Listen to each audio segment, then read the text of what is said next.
Hello traders, so today we are analyzing Nifty 50 on 9th of March। तो आज आप देख सकते हैं जैसे कि जो निफ्टी 50 है, जो मार्केट आज ओपन होती है वो गैप डाउन पे ओपन होती है। ऑलमोस्ट 3% के डाउन साइड पे मार्केट ओपन होती है और जो इसका ओपनिंग प्राइस होता है वो तो 23,868 का। और जो आज का और फिर क्या है, अगर आप पिछले जितने भी दिन के अंदर मार्केट ने अगर गैप डाउन ओपनिंग दी है तो उसके बाद मार्केट सीधा अप साइड की तरफ ही गई है। तो आज भी इस लेवल से मार्केट 24,000 तक के ऊपर जाता है और 24,000 के लेवल पे क्लोजिंग देता है, तो मार्केट के अंदर गैप डाउन होता है।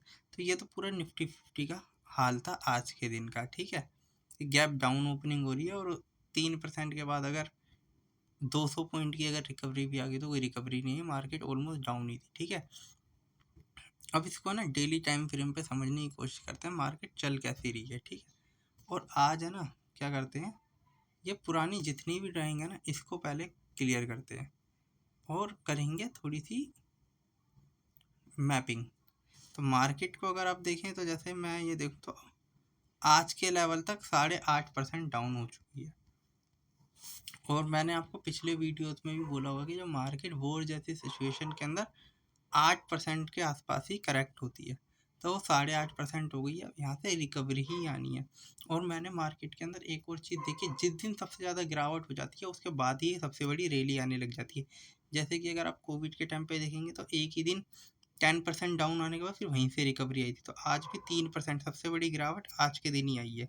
तो मे बी यहाँ से एक रिकवरी है। और जो जो आपको ये जो गैप बनता हुआ दिख रहा है ना इन कैंडलों के बीच में, जैसे कि ये यहाँ 24,325 और यहाँ पे 24,000, तो ये 300 पॉइंट के लिए है के लेवल को टच किए करने के लिए मार्केट आएगी।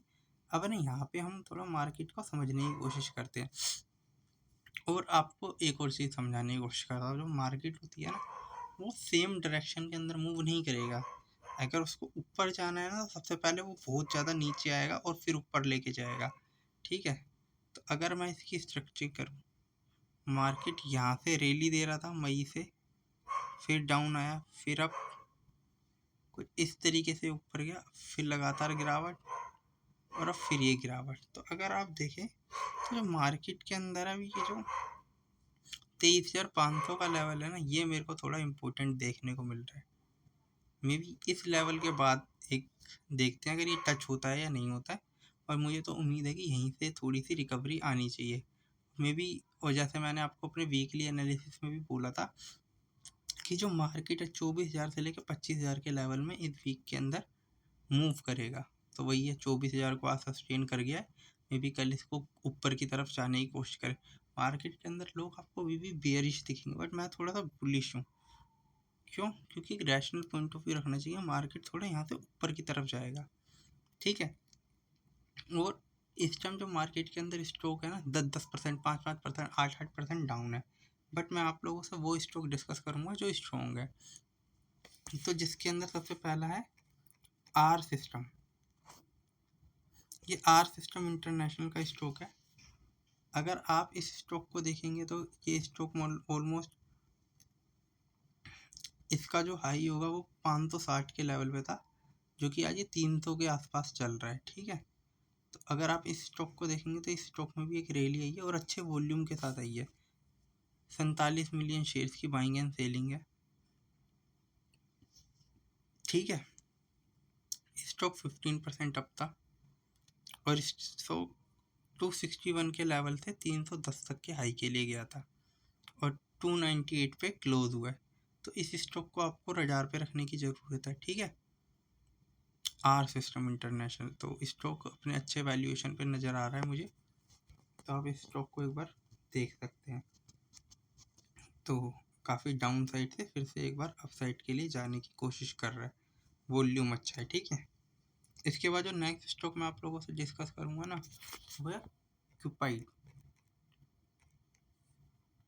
ये स्टॉक मैंने आपसे पहले भी डिस्कस किया था जब इसका डीमर्जर वगैरह नहीं था। ये स्टॉक ऑलमोस्ट काफ़ी हाई है और अभी मैं आप लोगों को फिर से बता रहा हूँ कि ये स्टॉक फिर से रैली दे रहा है। ठीक है, यहाँ पे ये स्टॉक के अंदर आज 13% की अपसाइड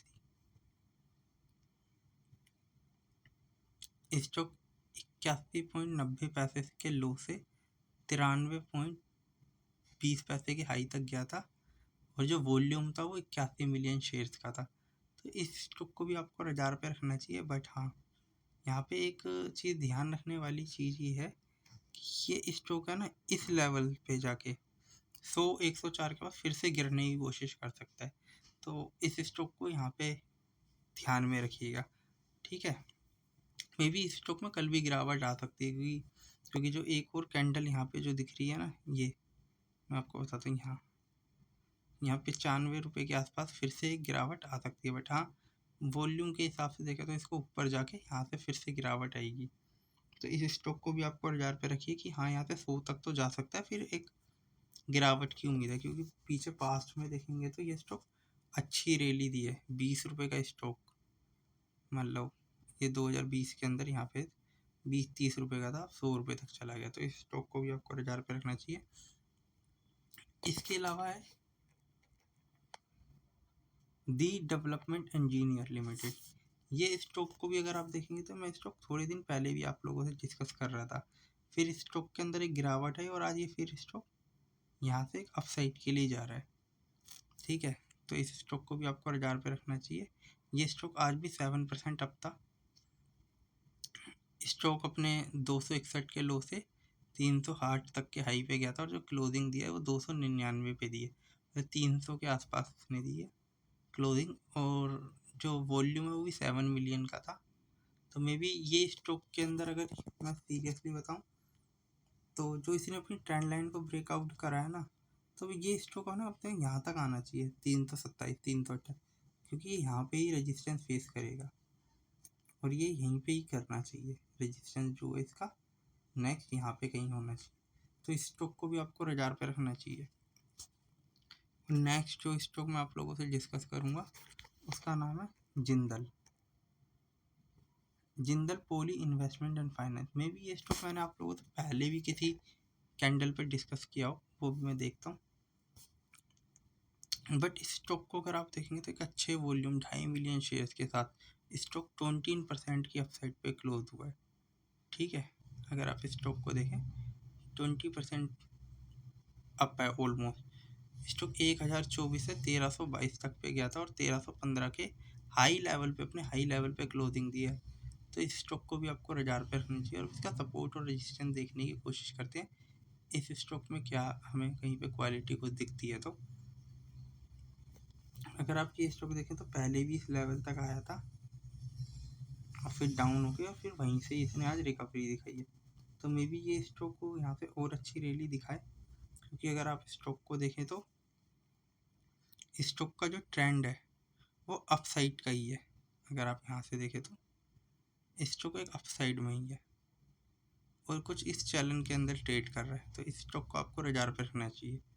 जो नेक्स्ट स्टॉक फिर से मैं आप लोगों से डिस्कस कर रहा हूँ वो है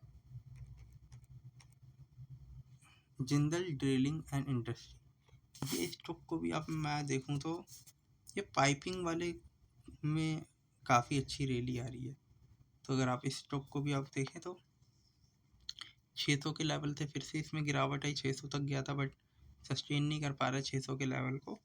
अच्छे वॉल्यूम के साथ गया था, 5% तक की अपसाइड थी आज इंट्राडे के अंदर, उससे ज़्यादा ही थी। 542 के लो से 599 तक के हाई तक जाता है, 600 को क्रॉस नहीं कर पाया। तो मे भी हाँ, इस स्टॉक को फिर से 1000 पे रखना चाहिए, फिर से अपसाइड के लिए जा सकता है। तो इसके अंदर भी वही है, यहाँ पे आपको 625 तक की रैली एक्सपेक्ट करनी चाहिए इजीली, ये अगर आ जाए तो, ठीक है। और जो नेक्स्ट स्टॉक मैं आप लोगों से लास्ट वन डिस्कस करना चाहूँगा वो है अपोलो।